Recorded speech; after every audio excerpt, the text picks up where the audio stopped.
Hey everybody, it's Caleb Curry with Caleb Curry Reports and Predicts, and today we're going to go over some of the Brexit stuff. Due to the fact that Prime Minister Johnson has called for a new election, and they haven't voted on that yet, so we don't know if there will be a new election or not. But since he's pushing for one, I decided to go over a couple polls on Brexit itself, and then some UK general election opinion polling.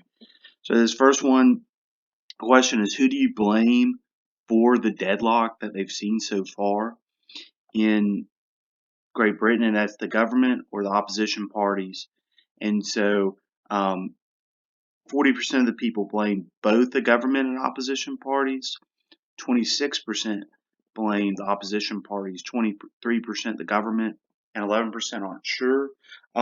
This just shows that pretty much they think everybody's to blame. Politics is general, but if you're the government, you have to feel good, even though you're only a couple points less. That more people blame the opposition parties than you. And so the next poll that we're going to look at is do you think is how much, if all, would you trust Jeremy Corbyn to make the right decisions on Brexit? And this is really important because this is probably one reason Corbyn doesn't want to call for an election, because he, on these types of polling, it's really bad if you compare him to Joe Swinson or Nigel Farage or Boris Johnson. And so only 3% trust him a lot, 12% trust a fair amount, 20% do not trust very much, 56% don't trust at all, and that's increased since the last poll, and 8% don't know. So 15% trust him at least somewhat, and 76% don't really trust him. So, and a majority at 56 don't even trust him at all. So for Corbyn, this is really, really bad news, and this is why he doesn't want to, have an election, because if it turns into about Brexit, he's up the creek without a paddle. And so that's just not, for Corbyn, it's really bad news. And if he has an election, he knows he'll lose. That's why he doesn't want an election right now. And so he's going to, either Labour is going to have to get a new leader, or Corbyn's going to have to try to pivot the election away from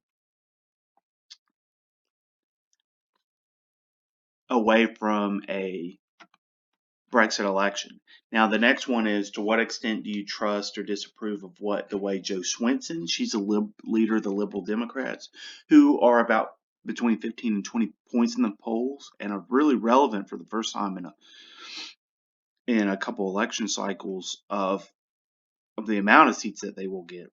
And so 7% strongly approve, 13% somewhat approve, 26% are unsure, they neither approve or disapprove, 11%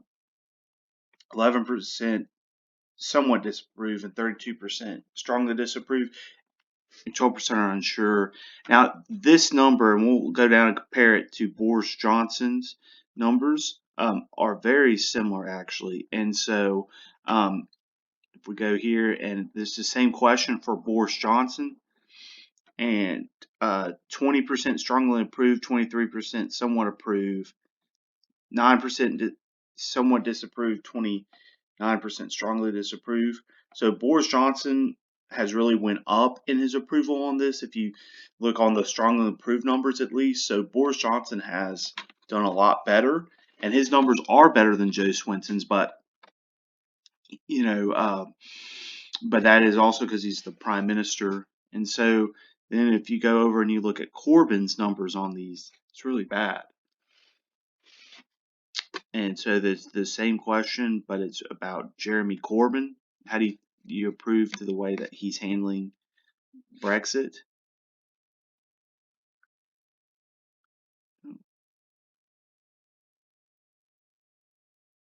If it will load here.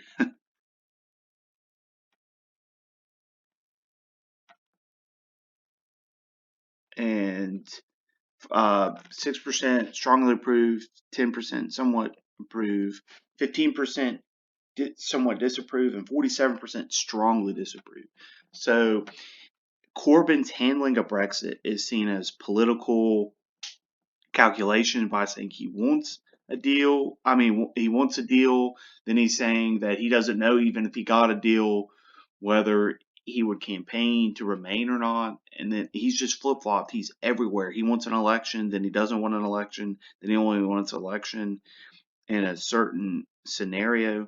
So for Corbyn, this is really bad. And before we move on to the general election polling, this question is important. If you had to choose, would you prefer Theresa May's deal or Boris Johnson's deal? Now, these deals aren't that much apart, but they are, and there are some important differences, mainly on the Northern Ireland question and the Northern Irish backstop. But what's important about this, 17% said they would rather have May's deal, 37% would rather have Johnson's deal, and 46% don't know. But that's really good for Boris Johnson, and that's how this deal is being perceived as a lot better than May's deal, even though. And so when Corbyn tries to say, well, this is pretty much the same deal, this is the problem with that is more people like Boris Johnson's deal. So there's a problem. And then this is not seat projections. This is just the national polling for the general election. And so there was a poll back on October 17th and 18th that had the Conservatives at 36%, Labour at 27%, and Lib Dems at 17%, the Greens at 3%, and the Brexit Party at 11%. And it's a 9% gap between the Conservatives and Labour. The Survation poll from the same period had the Conservatives at 32, Labour at 24, Lib Dems at 21, Greens at 2, Brexit at 13. And another poll had Conservatives 37, Labour 24, Lib Dems 19, Greens at 3, Brexit at 11. And Pinion poll had Conservatives at 40, the Labour at 24, Lib Dems at 15, Greens at 3, and Brexit at 10. And the YouGov had Conservatives at 36, Labour at 23, Lib Dems at 18, Greens at 6, and the Brexit Party at 12. So basically what we can take about from all these polling is the Conservatives are between somewhere on average between 35 and 40%. The Labour is around 25%, even a little less than that, probably 24, 23. The Lib Dems are between 15 and 20. The Greens are at about 3. And the Brexit Party is anywhere between 10 and 13, but they're probably about 12 points. So this is really good news for the Conservatives. And now this is first past the post, but this means that because they have such a large advantage that they probably will pick up the most seats. And if this number holds, if you're Boris Johnson, that's why you want an election. And if you're Jeremy Corbyn, that's why you do not want an election.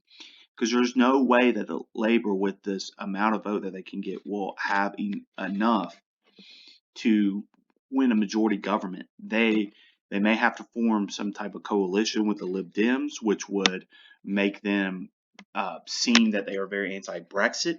And right now they're trying to thread the needle of where they are at on Brexit. And by kind of siding with the Liberal Democrats, if they had to go into a coalition who have called to remain in the EU and revoke Article 50, would be very bad for them. And the Conservatives are at the point right now where they do not need the Brexit Party support for a majority. So they can see like they are going for a deal and not a hard Brexit. And that's what Farage and the Brexit Party wants. And the Conservatives will go for a no deal if they have to, but they want that deal and Boris Johnson's deal, which they believe is a good deal. So going forward, this is really good news for the Conservatives and very bad news for Labour. So that's all I have. Thank you guys so much for watching. If you could hit the like and subscribe button, it'd be greatly appreciated. Thank you.